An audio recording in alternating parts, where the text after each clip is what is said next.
Alors, tout de suite, Daniel Simonet nous rejoint. Bonsoir. Bonsoir. Tenez, installez-vous, on a tout notre temps. Alors, merci d'être avec nous ce soir. Mais c'est un plaisir. Vous êtes conseillère à la mairie de Paris et oratrice pour la France Insoumise. Alors, cette semaine, vous avez obtenu une victoire.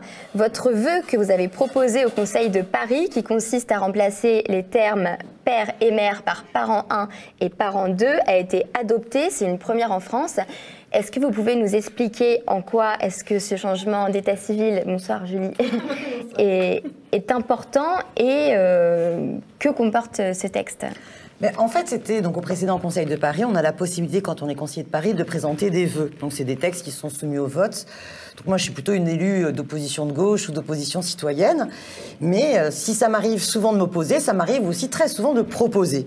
Et donc là, je trouvais que c'était assez aberrant que depuis la loi sur le mariage pour toutes et tous, qui est censée reconnaître l'ensemble des familles, eh bien, quand vous êtes un couple du même sexe, au niveau des documents de l'état civil, vous êtes obligé d'enregistrer mère, père, généralement d'ailleurs c'est toujours le père d'abord, la mère ensuite, et donc il me semblait qu'il y avait une discrimination inacceptable, et donc il fallait absolument corriger cela et permettre que ce soit dans les documents sur internet ou les documents papier administratifs de la ville, il y ait inscrit plutôt parent 1, parent 2, pour que toutes les familles soient respectées au niveau de façon, respect de l'égalité, et qu'on sorte justement de cette appellation père-mère. Voilà.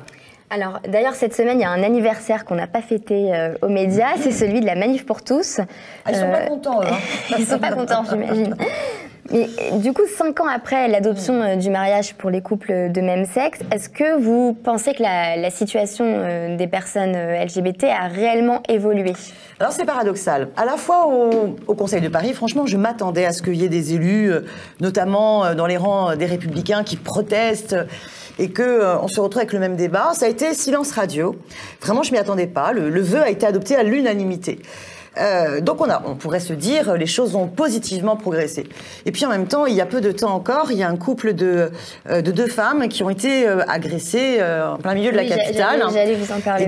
Et donc hélas, on voit que il y a toujours dans cette société une homophobie, une lesbophobie, une transphobie très présente.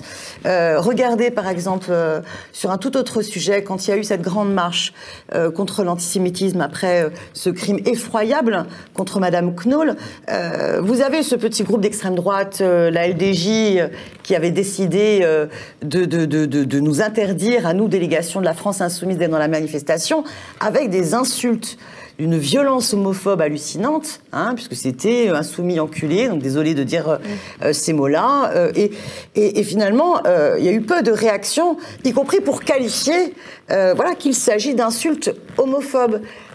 Donc il y a vraiment toujours une bataille pour lutter contre la discrimination, pour lutter contre l'homophobie, y compris au milieu de la capitale. Alors justement, vous nous parlez de cette histoire de ces 2 femmes qui se sont embrassées dans le bus, on leur a craché dessus et on les a insultées, comme vous nous l'avez expliqué. Et hier, on a appris que 3 personnes transgenres ont été agressées à Paris par la brigade anti-trave. Alors je ne savais pas que ça existait, qui est une brigade crapuleuse qui poursuit donc les personnes LGBT. Est-ce que vous avez au niveau de la politique, des outils pour lutter contre ces discriminations qui pourraient être mises en place? Alors déjà, il faut à chaque fois évidemment porter plainte et exiger que la justice se saisisse de tous les cas, parce qu'il ne faut absolument pas banaliser cette violence-là. Après oui, je pense que la priorité c'est l'éducation, c'est à l'école.